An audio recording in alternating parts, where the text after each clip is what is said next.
राजे हिंदी में बता दीजिए। नहीं वो शाहू महाराजांनी देखील या सगळ्यावरती ही सगळी प्रसिद्धी पत्रक काढले, घटना जी आहे ती निंदनीय आहे पत्रक काढले शाहू महाराजांनी आणि हा जो काय प्रकार घडला त्याबद्दल नाराजी व्यक्त केली आहे, दुर्दैवी प्रकार आहे असं म्हटलेलं आहे आणि उद्या ते विशाळगडाच्या पायथ्याशी भेट देखील पाहणी पत्रकामध्ये मुख्यमंत्री यांच्यासोबत बैठक लावायला पाहिजे होती असं सुद्धा उल्लेख आहे। त्याबाबतचं पत्र दिलं होतं, मात्र या सगळ्यावरती ताशेरे जे आहे ते प्रशासनाला अपयश आहे। संभाजीराजे यांची भेट घडवून द्यायला पाहिजे होती पण प्रशासनानं ती भेट घडवून दिली नाही म्हणून हे सगळं घडले आणि यासाठी प्रशासनाला जबाबदार धरलं। छत्रपती शाहू महाराजांनी दोन भूमिका घेतल्या।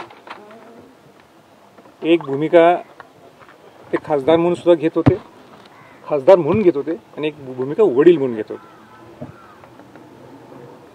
आणि हे घेत असताना त्याच्यात प्रामुख्याने दोन भूमिका जे मला दिसतात तर मी स्वपत्र आत्ताच ओझरतं तुम्ही पाहिलं।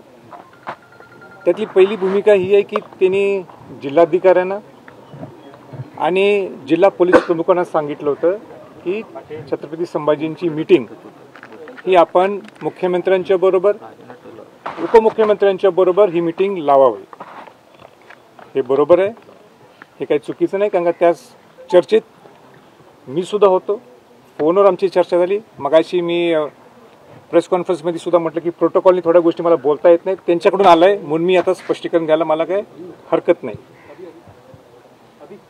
छत्रपती शाहू महाराजांनी मला सांगितलं होतं की आपण कोल्हापूरला मीटिंग घेऊ जिल्हाधिकाऱ्यांच्या बरोबर, जिल्हा पोलीस प्रमुखांच्या बरोबर आणि स्वतः ते खासदार म्हणून। तर मी त्यांना विनंती केली आणि त्यांना सांगितले की हा विषय इथं सुटू शकत नाही, कारण का जिल्हाधिकाऱ्यांनी जे काही मांडायचं त्यांनी माझ्या पुढे मांडलेलं आहे आणि हा प्रश्न इथं सुटणार नाही। हा प्रश्न सुटायचा असेल तर हायेस्ट लेवलला, वरिष्ठांच्या लेवलवर हा प्रश्न सुटू शकतो।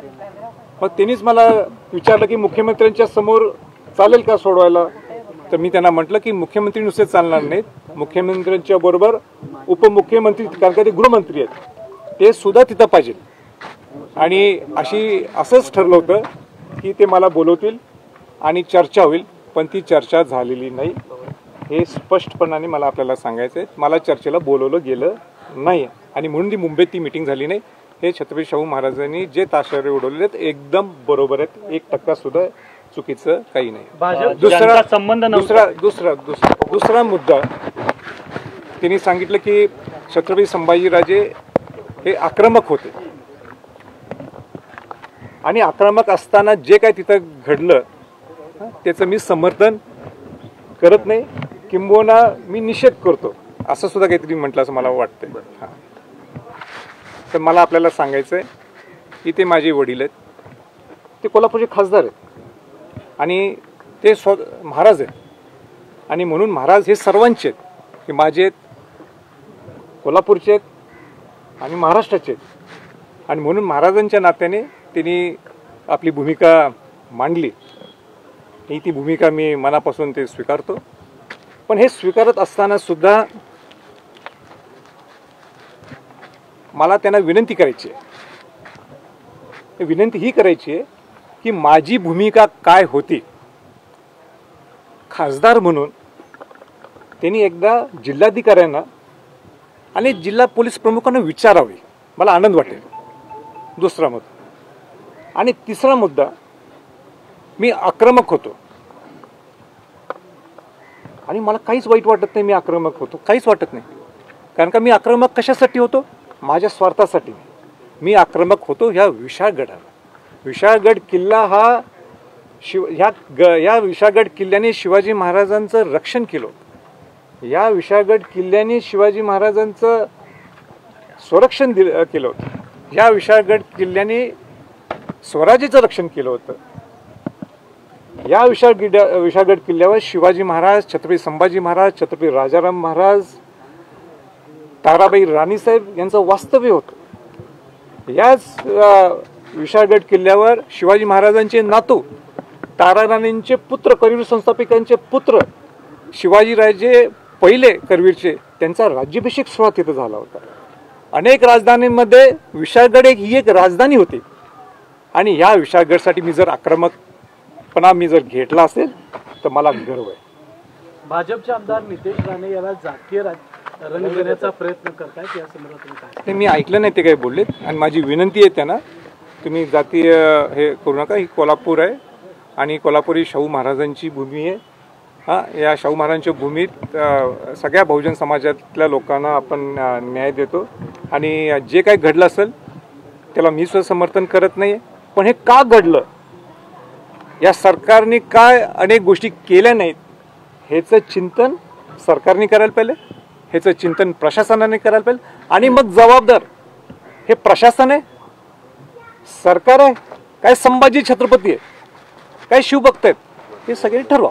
आज दिवसभरात मुख्यमंत्र्यांचा एखादा फोन निरोप किंवा काय बोलणं काही झालंय का आपल्यासोबत? नाही का, एकदम तुम्हाला एकदम तेच का आठवलं? काल कोल्हापुरात येऊन गेले. नाही, आता तो विषय, आता ते फोन बिन आज दिवसभरात आज कोल्हापुरात मुस्लिम बोर्डिंग कडून निदर्शन. दुसरं एक राहिलं ते मगाशी बोलता बोलता तुमचा देतो पूर्ण वेळ देतो. मगाशी राहिलं की तुम्ही तो गुन्हा नोंद झालाय की नाही, काय गुन्हा नोंद झालाय असं तुम्ही विचारता. मी त्याला उत्तर दिलं की मला माहीत नाही, कारण का त्या पोलीस असिस्टंट एसपीने सांगितलं की आम्ही ह्याच्यावर काय म्हणजे बोलू शकत नाही म्हणण्याविषयी ते काही बोलले नाही त्याच्यावर. मला असं वाटते बहुतेक करून पालकमंत्र्यांच्या आदेशासाठी काही थांबलेत का, पालकमंत्र्यांनी काही ती त्यांना सांगा म्हणजे पालकमंत्री सांगितलं अरे लावा गुन्हा, त्यांना करा अटक, त्याची बहुतेक करून वाट पाहत आहेत का हे मला माहीत नाही. कारण का आज मी जरा असं थोडंफार पुरोगमित्व काय हे मी सकाळी थोडंफार त्यांच्याबद्दल बोललो असेल, म्हणून बहुतेक मला वाटते मेसेज आला असेल की जरा थांबा, मी विचार करतो आणि सांगतो तुम्हाला अटक करायचं की नाही करायचं. पालकमंत्र्यांच्या हातात आहे की मला माहित नाही. ज्या ठिकाणी तोडफोड झाली त्या ठिकाणी शाहू महाराज उद्या जाणार आहेत, संभाजीराजे स्वतः अशा ठिकाणी पाहणी करायला जाणार आहेत, तर काय सांगाल? कारण पुरोगामित्वाचा नाही आता उल्लेख नाही छत्रपती शाहू महाराज हे खासदार म्हणून पाहायला निघालेले. मला ती जागा पूर्ण पाठ आहे. मी अनेक मोहिमा केलेत. मी स्वतः पावन आपलं पन्हाळ्यात ते गोडखिंड किंवा पावनखिंड ज्याला आपण म्हणतो ते मी 3 मोहिमा केलेल्या आहेत आजपर्यंत चालत. तेव्हा मला पाठ आहे म्हणून मला जाऊन परत बघायची गरज नाही, का मी स्वतः काल पाहिलेलं आहे. आणि मी खासदार नाही ना, नुकसान मी स्वतः पाहिलेलं आहे. मी काय त्याचं समर्थन कुठे केलेलं आहे. पण या सगळ्या गोष्टीला आता तुम्हाला जबाबदार धरलं जाते आणि मुस्लिम बोर्डिंगच्या वतीने निवेदन धरून देत एक मिनिट धरून देत. आता त्यांना आजपर्यंत माझ्या पुरोगमित्वावर त्यांना शंका वाटत असेल म्हणून ते बोलत असतील. माझी सुद्धा वेळ येईल ते मी त्यांना बोलेन.